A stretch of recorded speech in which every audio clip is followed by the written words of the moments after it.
Good evening to an abridged version of Keith Bracey's In the Clubhouse, my regular wry look at rugby union around the country, internationally and locally.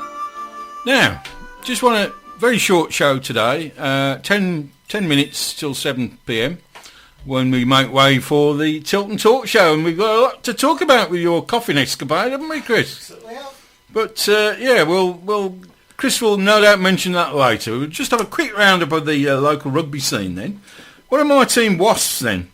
What's their latest premiership outing against Exeter Chiefs on Sunday? The third in a series, which currently stands at 2-1 to the Chiefs.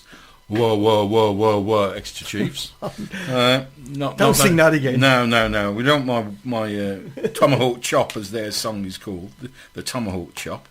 The Chiefs were at the Rico last December. Were won at the Rico last December and were beaten by a last-minute Jimmy Gopper conversion 3 weeks ago in the European Champions Cup quarter-final, and was soundly beaten. And as I say, the Wasps were soundly beaten on Sunday, 24-3 by the Chiefs at Sandy Park, Exeter, where the Chiefs' defence, led by England back row prospect Dave Ewers, was immense.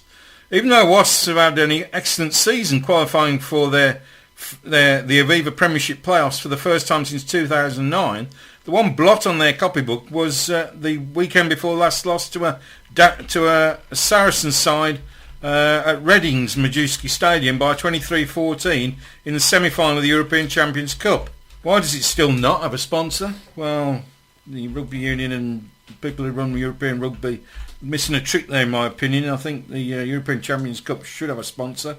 The old Heineken Cup was known throughout the world as the European Rugby Championship, so why it's taken so long to get a sponsor, I don't know.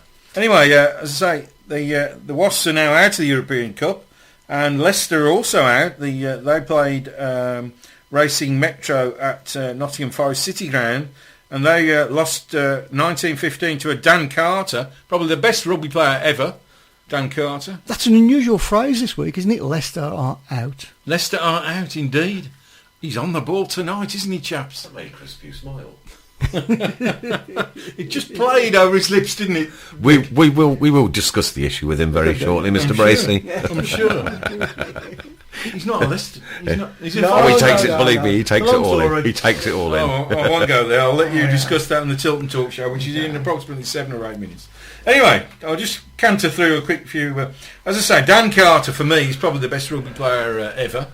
Inspired the All Blacks to win the World Cup last autumn in England, and has had a catalogue of injuries, a bit like Johnny Wilkinson, who was probably England's best ever player.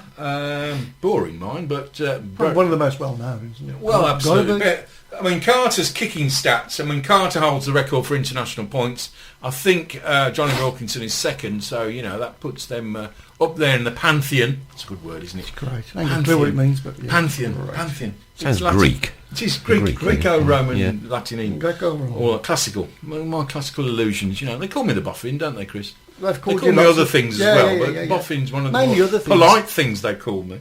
Yeah. Yes, Dan Carter inspired Racing Metro, who now play the Saracens in the European Cup final on the weekend of the 13th and 14th of May.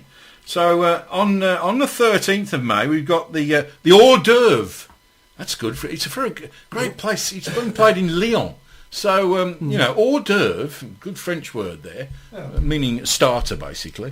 The hors d'oeuvre for the Champions Cup final on the Friday night is the Challenge Cup final between Harlequins and Montpellier. Good club. And the Quins, they won. This is their they've won 3 European Challenge Cups already. So they're going for their 4th victory in the European Challenge Cup. It's a secondary competition to the European Champions Cup, but it'll be a mouth-watering prospect at the in Lyon. As I say, both games are being played over the weekend of 13th and 14th of May. The Challenge Cup on the 13th Friday, and the Champions Cup on the Saturday the 14th of May. And as I say, Racing Metro, not at home, they're from Paris, but in the second city of France, Lyon, they'll probably start favourites against Saracens, who they were in the final a couple of years ago against Toulon. They've never won the European Cup, nor have Racing Metro, so it's a mouth-watering prospect, Saracens versus Racing Metro.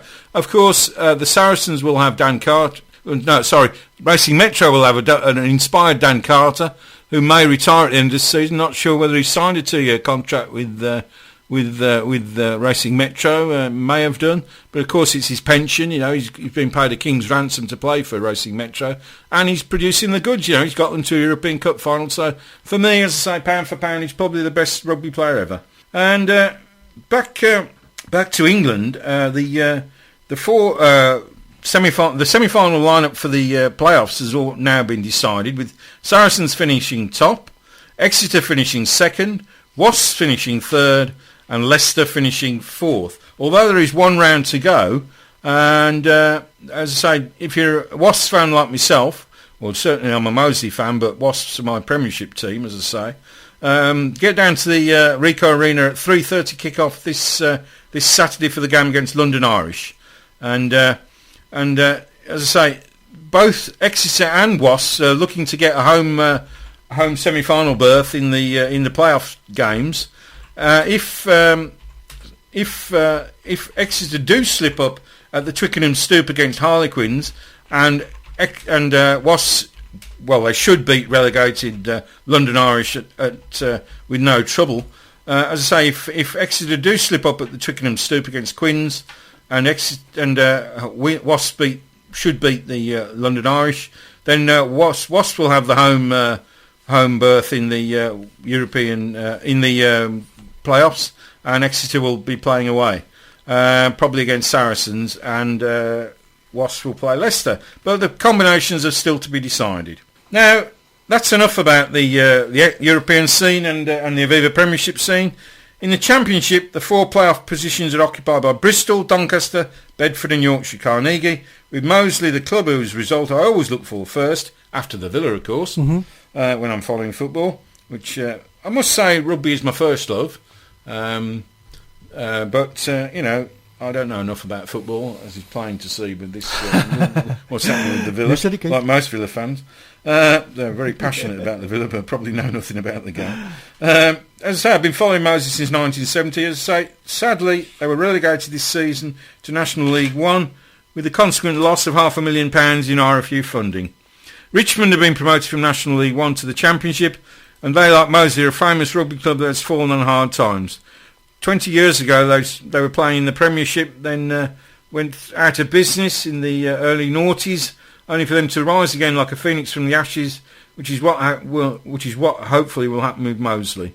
Last season's demoted side from the Championship, sent down by Moseley, Plymouth Albion, have been docked 30 points in National League One and sacked their coach, former England Bath hooker Graham Dorr, as a new consortium has come into the Plymouth Albion club, hopefully with enough financial clout to reach their ambitious growth ambitions, which will be to be an established Premiership force like Exeter Chiefs, who were promoted from the Championship 6 seasons ago and have this season reached their first Aviva Premiership semi-final playoffs.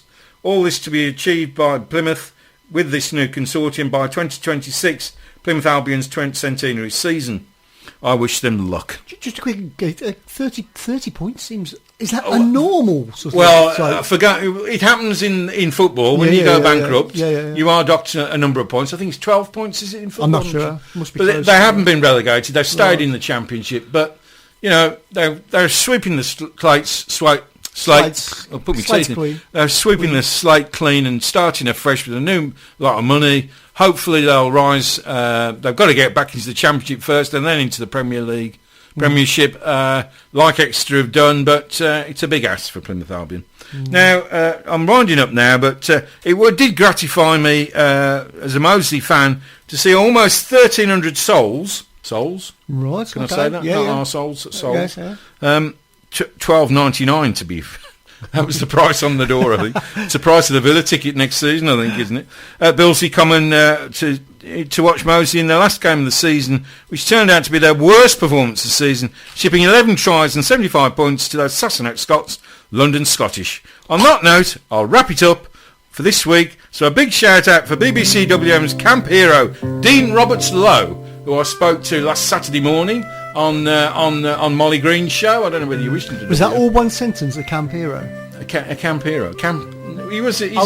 He's a bit of a waspish. Right, okay. He's a bit like Derek Jacobi in that programme about the two gay guys. I've got you. Wicked, is it? Is that what it's called? No.